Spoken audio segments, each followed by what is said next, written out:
"You're dismissed," Candace chirped, sliding a coffee mug across the conference table like she was dealing cards at a casino. The thing clattered against the wall, spilling lukewarm coffee down the paint. "Enjoy unemployment," she added with that fake smile she'd perfected at whatever finishing school daddy paid for. I didn't say a word. Not when she called me dead weight. Not when she said the company only existed because of her last name. And not even when she fake apologized that these decisions are never personal. I just stood there while my team stared at their keyboards like they were trying to disappear into Excel. 25 years. I joined Apex Systems when it was 3 guys in a strip mall with 2 working phone lines. Back when our employee handbook was a post-it note that said, "Try not to get sued." I built the vendor chain from scratch. I wrote the compliance roadmap that kept us out of federal court. I created the licensing structure that turned us from a call center into a $300 million company. But somehow I ended up getting fired by a trust fund baby with a motivational quote tattoo, while her incompetent brother Tyler nodded along like a bobblehead in Daddy's BMW. The thing is, I'd been through corporate nonsense before. 25 years in tech, 8 years in the Army before that. Seen plenty of young officers who thought rank meant they knew everything. Usually learned different when things got real. Corporate world wasn't much different. Just nobody got shot. They just got fired. Basic training taught me to keep your mouth shut and let your work speak for itself. 30 years later, that lesson was about to pay dividends I never saw coming. The mug rolled to a stop at my feet. I picked it up, turned it over. One side said Apex, built to last. The other had our legal tagline in tiny print, licensing proprietary systems for adaptive integration. I almost laughed because I was the one who built that proprietary system. And I was the one who owned the licensing rights to it. See, here's what happens when you're methodical like military guys tend to be. You keep records. Every email, every contract, every late-night coding session in my garage while my ex-wife complained about the light under the door. That garage office where I'd rebuilt Harley engines and taught my son to change oil before he went off to college. Same workbench where I'd coded the compliance algorithm on weekends, drinking coffee at midnight. Maybe my ex was right when she said I was obsessed with work. Maybe that's part of why she left. But at least my obsession was about to pay off in ways she never imagined. I dropped the mug in the trash on my way out. Didn't say goodbye to the team. Didn't grab the severance paperwork Candace had flung at me like she was starring in some corporate reality show. Just walked out of Apex for what they thought was the last time. They didn't know the deal wasn't done. They didn't know the license wasn't theirs. They didn't know the guy they just called obsolete was about to pull the pin on a legal grenade they'd been sitting on for over a decade. That night, I sat in my garage office with 3 fingers of bourbon and opened the file cabinet I hadn't touched in years. Military habits die hard. Everything organized, everything labeled, everything in its place. Found what I was looking for in a folder marked Tax Shield June 2012 buried under a stack of IP agreements. Every guy my age knows this feeling, watching some kid half your age get promoted because they know the right buzzwords while you're still figuring out why they changed the interface on software that worked fine for 10 years. But here's the thing about experience. It teaches you to read the fine print. Clause 14.3b. 14 pages of legal language nobody ever reads, but there it was on page 9 like a gift from my younger self who actually paid attention during contract negotiations. In the event of unilateral termination of the undersigned without cause,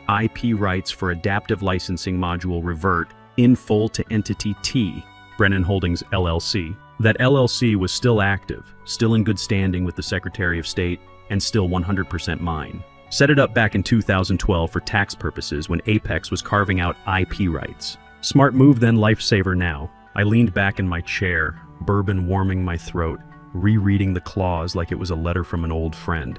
The same compliance algorithm Candace and her brother were shopping around for $300 million didn't even belong to Apex. It was leased to them on a clause tied directly to my employment status. The irony wasn't lost on me. Here I was, 52 years old, divorced, kids grown and gone, getting ready for what should have been a quiet slide into retirement. Instead, I was sitting in my garage at 11 at night, realizing I held the keys to the kingdom these entitled kids thought they owned. I scrolled through my contacts and found him, Phil Martinez. Used to be a junior developer on my team, now VP of Integration Strategy at TechCore Industries, same company that was sniffing around to buy Apex. Last time we talked, he was still trying to convince everyone that craft beer could replace coffee in the office. Tom? Phil's voice had that surprised tone of someone hearing from a ghost they owed money to. Long time, man. Everyone thought you'd retired to raise cattle in Montana or something. Not quite, I said. Listen, I need 5 minutes. Something about the Apex acquisition. Privately, silence. Then, go on, I wrote the adaptive licensing module. You're acquiring that tech, right? Yeah, it's the core asset. It's the whole reason He paused. Wait, you wrote that? I also own it. Come again? Clause 14.3b from the 2012 IP carve-out. The licensing is tied to my LLC. It reverts to me if Apex terminates me without cause. Phil cursed softly. They fired you? 15 minutes ago, I said. Candace threw a coffee mug and told me the company exists because of her last name. He groaned. Jesus. Send me the details. You'll want our legal team to verify this quietly. You want to kill the deal? I want it done right. And I want them to learn something about respect. That's when I knew this wasn't just about money or contracts.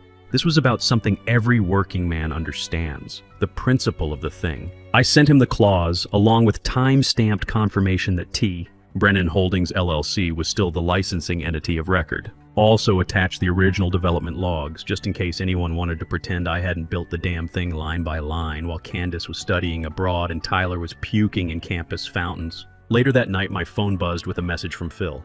Our legal team is very interested in speaking with you directly. I smiled, refilled my bourbon, and clicked open the clause again. Sometimes the best revenge is just being right. The bored email hit my inbox the next morning like a slap across the face. Subject line, leadership transition, and deal finalization update. I already knew what it said, but I opened it anyway because you need to know exactly how bad things are before you fix them. It was worse than I expected. Candace was stepping into an elevated strategic leadership role while Tyler would be spearheading final integration efforts with the acquiring team. Corporate speak for Daddy gave us the keys to the $300 million car. Hope we don't crash it into a lake. No mention of me. No acknowledgement that the system they were selling came out of my garage during back-breaking weekends and late nights when I should have been watching football or fixing my motorcycle. According to this glowing email, I'd never existed. Just some nameless former contributor whose value had conveniently expired right before the champagne popped. I'd built the skeleton, written the nervous system,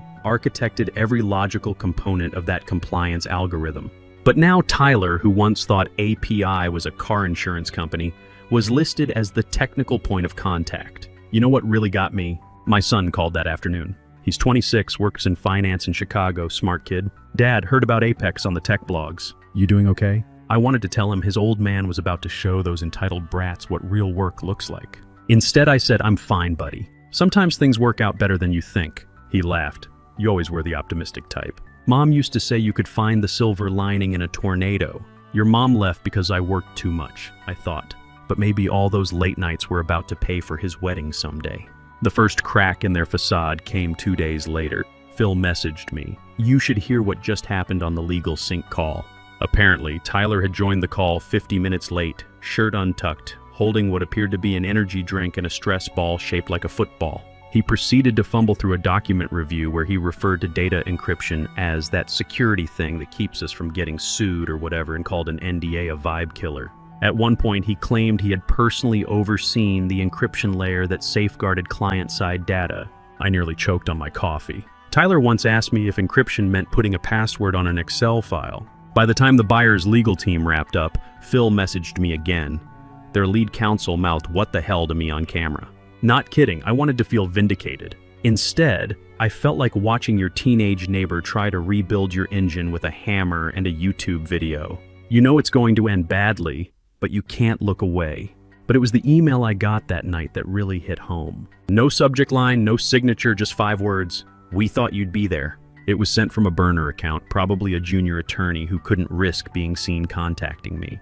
But it landed like a punch to the gut.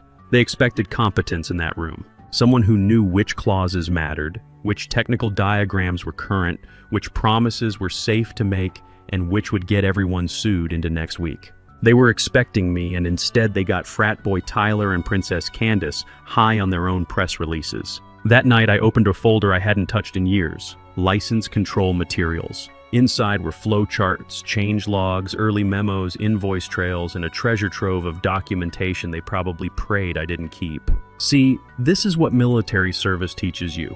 Document everything, trust nobody, and always have a backup plan. I'd learned that lesson in places where forgetting details could get people killed. Corporate America was just a different kind of battlefield. I started forwarding select files to my attorney. Original architecture sketches signed by me and dated. Email chains confirming my LLC was set up for IP protection. Invoices showing Apex paid my LLC quarterly licensing fees until 2020, when some genius in accounting decided to streamline vendor relationships. There was even an internal Slack export where Candace once typed, "LOL, what does Tom even do anymore?" Dude's like a ghost around here. That last one wasn't necessary for the legal case, but it felt good to have in my back pocket. My attorney replied within the hour, "These are excellent. Keep going. We may not need to use them, but if we do, these are bullets in the chamber." I wasn't interested in revenge for revenge's sake. This was about facts, ownership, truth. I didn't need to ruin their careers. Gravity was going to do that all by itself when the floor gave out beneath them. The reversion notice went out at 9:06 a.m. I'm sharp on a Tuesday. One clean, professional email from my attorney to Apex's legal department with a CC to TechCore's counsel. Subject line, Notice of License Reversion, Adaptive Licensing Module. 6 sentences, 0 drama but maximum impact. That email had the potential to rip a $300 million rug out from under every designer loafer in that glass tower. The license, per Clause 14, 3B, was now formally revoked from Apex Systems. Effective immediately, the moment they terminated me without cause. And boy did we have documentation proving it wasn't for performance. The rights reverted to T. Brennan Holdings LLC, which was, in every legal and financial sense, me. They could keep the branding, keep the coffee mugs, keep their motivational posters about synergy and disruption. But the brains behind the operation had walked out the door with my parking pass. I didn't call Candace, didn't text anyone on the team, didn't go nuclear on LinkedIn with some passive-aggressive farewell post. No grandstanding, no speeches about corporate loyalty or family values. Just a simple back-end update on the licensing server that I still had admin access to because someone forgot to revoke my credentials. 30 years of showing up early and staying late had taught me something important. The best moves are the quiet ones. You don't need to announce you're pulling the rug out. You just pull it and let physics handle the rest. I logged into the Apex compliance dashboard, clicked into the licensing system, and adjusted one field. Where it used to say Vendor Apex Systems Incorporated, I changed it to Status, pending third-party authorization. Underneath, in gray text, I added T. Brennan Holdings LLC, signature required. Then I activated the watermark. Every document related to the adaptive licensing module now bore a faint overlay in the lower right corner. Provisional license, T. Brennan Holdings LLC, all rights reserved. It wasn't loud. It wasn't threatening. It was just there, a soft legal whisper across every spec sheet, flow diagram, and user interface blueprint, like planting a flag on territory that was always mine to begin with. By noon, the buyer's tech team had noticed. Phil texted, "Hey, did you update something?" "The licensing docs are flagged as awaiting signature." I replied with a single word, "Yep." An hour later, TechCore's legal team pinged Apex with a polite request for clarification. One of their junior counsels sent a low-pressure note asking why the system files were watermarked by a third-party vendor not listed in the original deal documentation. Candace, of course, assumed it was a glitch. I know this because Phil forwarded me her internal Slack response. Just a formatting error or dev hiccup. Tyler says the sandbox isn't syncing properly. We'll fix it. Sure you will, sweetheart. Meanwhile, Tyler had no idea how to access the sandbox environment. Last I checked, he thought Git was a type of malware and Stack Overflow was a breakfast restaurant. But nobody panicked. Not yet. This wasn't Desert Storm. It was more like setting up a perimeter and waiting for the enemy to walk into it. The real fireworks started 3 days later when TechCore's due diligence team scheduled what they called a technical clarification meeting. Corporate speak for we need to figure out what the hell is going on before we write a check with 9 zeros. I wasn't invited, of course. But Phil kept me updated like a play-by-play announcer at a demolition derby. It started with an innocent question. One of those seemingly polite inquiries that lawyers ask when they already know something's wrong, but want to watch you lie about it in real time. "We noticed Thomas Brennan isn't on your organizational chart," said TechCore's lead negotiator, flipping through the slide deck like he was sorting junk mail. "Is he no longer with the company?" Candace smiled, that glossy, over-rehearsed smile that never reaches the eyes. Thomas was part of an earlier phase of the project. "We've since streamlined operations. My brother Tyler has taken over that vertical." Streamlined operations. That's what they call it when daddy's little princess decides to clean house. Tyler, sitting in a too-tight blazer with what Phil swore was a Supreme tie clip, cleared his throat. "Yeah, we've modernized the stack. The old compliance code was legacy stuff. I built the current framework myself." Phil told me later he had to bite his tongue to keep from laughing. Tyler building a compliance framework was like my ex-brother-in-law building a rocket ship.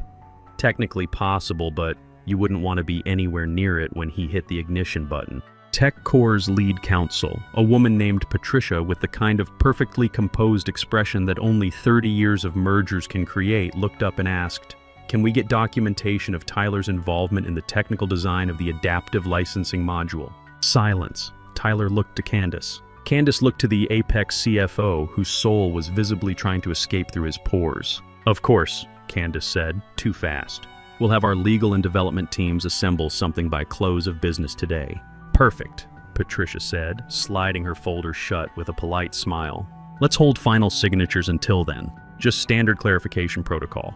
It wasn't standard, and everyone in that room knew it. When a buyer delays final signature on a $300 million deal because they can't figure out who built the product they're buying, it's not protocol. It's panic disguised as professionalism. Back at Apex headquarters, the tension spread like a brush fire in August. The CFO canceled his golf weekend. 2 board members held an emergency alignment call that devolved into a blame game by the 10-minute mark. Someone from PR was seen wandering the hallway with a stapler in one hand and a bottle of antacids in the other. The receptionist told my former assistant that she hadn't seen Candace's personal aide cry that hard since HR forgot her birthday last year. Meanwhile, I stayed quiet. Still invisible, still legacy, still the guy they thought they'd erased. No gloating, no anonymous tips to the press, no email bombs, just me and my laptop in a coffee shop 3 blocks from Apex, sipping black coffee and watching the system I built slowly glitch under the weight of their incompetence. They thought I was gone. They thought I'd packed up my pride and left it on the conference table next to the severance folder. But in their rush to erase me, they'd forgotten something crucial about guys like me. We don't just disappear because some entitled kid tells us to. You can't delete the architect and expect the building to stand. Candace called it a moment of alignment, but the rest of us would have called it damage control wrapped in corporate buzzwords. She gathered the board and senior staff into the fancy conference room with the smart glass windows that never worked right and launched into what she probably thought was a rallying speech. "This company is on the brink of something historic," she beamed, pacing like a motivational speaker at a corporate retreat. "Yes, the buyers have questions. That's normal in any major acquisition. But let's stay focused on the bigger picture. This is about legacy, about family, about resilience in the face of temporary setbacks." Translation: ignore the legal landmine we stepped on and keep smiling for the cameras. Then she pivoted to what everyone knew was coming. As for Thomas, she paused, scanning the room with that calculated disdain she'd perfected. Look, he was good at what he did back in the day. He was reliable, I'll give him that. But let's be honest, he was support staff. He documented things. He maintained systems. He wasn't a strategist or a visionary. Not like us, not like us. There it was, the royal we of inherited privilege. The assumption that bloodline equals competence. That a trust fund makes you qualified to run a tech company. The CFO's mouth tightened. Alan Brooks, one of the board members who remembered me from the company's broken, busted strip mall days, shifted uncomfortably, but said nothing. Nobody wanted to be the one to point out that the support staff had built the only thing keeping them from bankruptcy. That night, because apparently learning from mistakes isn't a Holloway family trait, Candace threw a rooftop party at a downtown hotel. Candlelit affair with signature cocktails called The Closeout and a banner reading $300 million and climbing. Everyone showed up because when the boss's daughter throws a party, attendance isn't optional. Tyler rolled in 20 minutes late with 2 women from accounting, already 3 drinks past professional. By hour 2, he was showing off a meme he'd made on his phone. "Dude, look," he barks to anyone who'd listen, waving his phone around like it contained the secrets of the universe. "I made this GIF of old Tom's spreadsheets disappearing. You've been replaced. Get it? Because the guy who made the spreadsheets got canned." They laughed. Not because it was funny, but because that's how the Candace Kingdom worked. You laughed at the princess's jokes, or you started updating your resume. What Tyler didn't know, what none of them knew, was that while he was spilling vodka cranberry on his designer loafers, and Candace was air-kissing investors, I was 30,000 feet above Missouri in Seat 11A of a red-eye flight chartered by TechCore Industries. No press release, no fanfare. Just a quiet ticket booked under consultant. IP compliance oversight with a private car waiting at the airport. My son had called that evening, heard something different in my voice. "Dad, you sound like you did when you came back from deployment." Like you know something nobody else does. Smart kid. Always could read people better than his old man. TechCore wasn't buying smoke and mirrors. They weren't buying buzzword presentations and rebranded deliverables. They were buying compliance technology. And now that they'd seen the watermark, traced the license trail, and reviewed the clause, there was only one person they wanted walking them through the final verification. Me. At the airport, a man in a Navy suit met me at the gate. No introductions, just a nod and a folder marked Final Phase, Signature Prep. Inside was every document Candace had claimed to finalize, and across the bottom of each page, highlighted in yellow, the same 4 words, Signature Required, T. Brennan. I didn't smile. Not yet. That would come later, in the boardroom, when I slid my business card across the table and watched Tyler's brain forget how to form words. But in that moment, with city lights blinking beneath the plane window and their champagne party hitting full swing below, I leaned back in my seat, adjusted my jacket, and reread the clause I knew by heart. In the event of unilateral termination, license shall revert in full. I wasn't just back. I was the signature.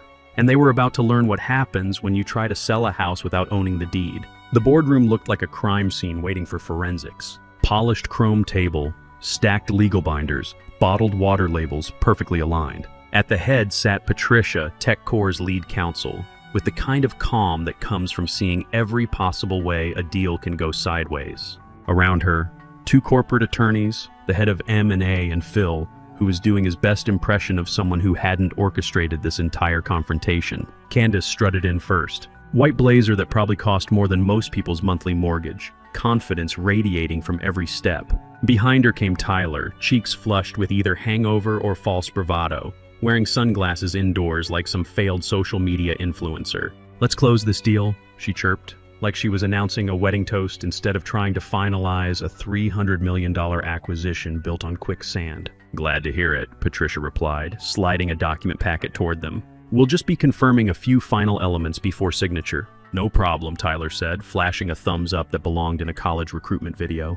We've got all our ducks in a row. Legal vetted everything, tech is clean, and the IP is fully in-house now. Fully in-house. Patricia's pen paused mid-signature. Yeah, I built most of it, Tyler continued, flipping his laptop open like it might provide supporting evidence. It's proprietary. All Apex, nothing external. 100% ours. The kid was digging his own grave with a gold-plated shovel. Patricia didn't respond right away. She whispered something to her associate, who tapped his tablet and slid it back. She read the screen for exactly 2 seconds, then calmly asked, "Then why does every file in the Adaptive Licensing Module repository list a third-party watermark?" Candace blinked hard. What? Phil cleared his throat like he was announcing a funeral. Tyler tried to bluff. Oh, that. Yeah, I think that's legacy metadata from when Tom ran some beta stuff years ago. It's been replaced. Has it? Patricia asked, flipping open a folder. She pointed to the lower corner of a printed schematic, my schematic, because this was generated 2 weeks ago. Tyler looked to Candace. Candace looked like she'd just realized her parachute was actually a backpack full of business cards. That's when the door opened. No knock, no announcement. Just me. I stepped inside like I'd never left. Clean gray suit, no flashy accessories, hair neat, carrying a plain leather folder in one hand and my deactivated Apex badge in the other, still gleaming like evidence in a courtroom. Candace flinched so hard her bracelet hit the table. What the hell is he doing here? Patricia didn't even look up from her documents.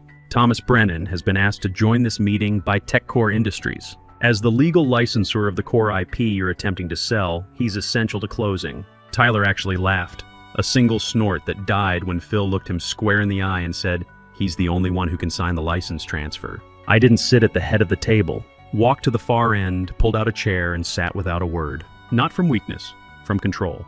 The quiet kind you earn through years of being dismissed, then proving why that was their biggest mistake. Candace tried to salvage it. This is ridiculous. He doesn't even work here anymore. Patricia flipped to another page, which is precisely why Section 14. 3B triggered. IP ownership reverted to his LLC the moment you terminated him. It's enforceable, confirmed by 3 separate legal reviews, and already entered into discovery.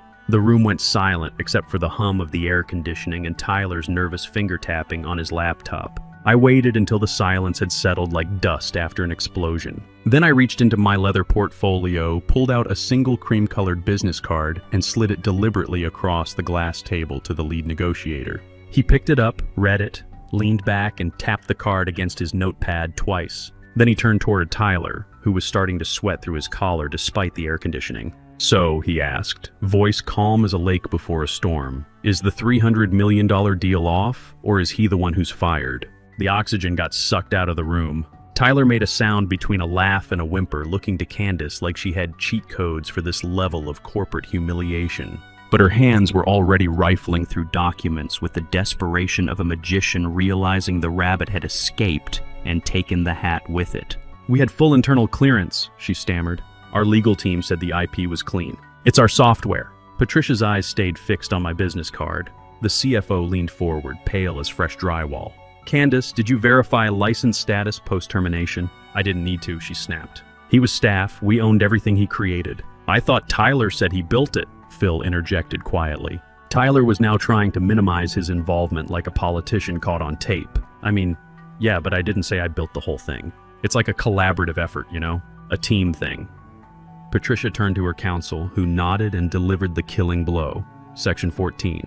3B is enforceable. The moment Mr. Brennan was terminated without cause, all licensing rights reverted to T. Brennan Holdings, LLC. Apex no longer has authority to sell it, not without his consent. The room froze like a video that had buffered. The CFO's jaw clenched. Alan Brooks whispered something sharp to another board member. I saw the PR director slowly slide her notepad under her chair like she didn't want her name attached to any of this disaster. Candace opened her mouth, but nothing came out. Just a low inhale like she'd finally realized the party was over and she wasn't the host. She was the punchline. Tyler closed his laptop when he realized no one was coming to save him from his own incompetence. I didn't move, didn't speak. Let them sit in it. 25 years of being overlooked, sidelined, written out of my own legacy, all funneled into this one perfect moment of silence. They tried to erase the wrong guy. They held the emergency vote behind closed doors, but glass walls don't hide much. I sat outside, sipping coffee from the machine that had replaced the one I'd installed back in 2011, the same machine Tyler once broke trying to make protein shakes. Through the frosted panel, I could see the CFO pacing in tight circles. Two board members gesturing at printouts like they were trying to decode hieroglyphics. Phil sitting with arms crossed, stone-faced. Patricia not even bothering to look at anyone because she already knew how this would end. 20 minutes later, Harold Holloway himself stepped out. Candace's father, the CEO, wearing the expression you only see in courtrooms and funeral homes. He avoided my eyes but nodded once, sharp and shallow. "Mr. Brennan," he said, voice flat as roadkill. "The board has voted unanimously to remove Tyler Holloway from the transaction, effective immediately." He paused, probably tasting each word before he said it. Candace has been placed on administrative leave pending a full internal audit, so she hadn't just lost the deal. She'd lost the room, the company, and probably her trust fund allowance. Phil walked up next with a new packet marked amendment, final terms. "We'd like you to sign as both consultant and LLC owner," he said. "Triple your old rate, non-compete waived, full autonomy over license transitions. You'll essentially be running point on all compliance integration." I flipped to the signature page. Read it once, read it again. They were doing everything possible to make this right. Not from conscience, but necessity. And I could live with that. I signed. One clean stroke across a line that had been reserved for people who thought they invented everything they inherited. When I stood, I didn't smile or gloat. Just closed the folder, handed it back, and walked toward the door. In the hallway, past the frosted glass and stunned silence, Candace stood by the copy machine with her arms crossed, heels off, bun collapsed. Her phone was in her hand, but whatever lifeline she was calling clearly wasn't picking up. She saw me. I slowed. She opened her mouth. Maybe to protest, maybe to beg, maybe just to breathe. I said nothing. Nothing was the only answer that mattered. I walked past her like she was furniture in a building I no longer needed keys for, because now I owned the building. 6 months later, the company website updated their vendor page. Exclusive Compliance Systems, Partner T. Brennan Holdings, LLC. Every new contract, every client license, every audit trail flowed through me. Tyler's LinkedIn went quiet. His co-founder title mysteriously vanished. Candace's assistant issued a vague press release about wellness leave and family recalibration. And me? I went home, called my son, told him his old man wasn't as washed up as everyone thought. He just laughed and said he never doubted it. I was clearing more in quarterly consulting fees than I'd made in 2 years at Apex. Bought a new truck, cash, started thinking about that retirement I'd been putting off. The best part wasn't the money, though that was nice. It was my grandson asking his mom why Grandpa was smiling so much at Christmas dinner.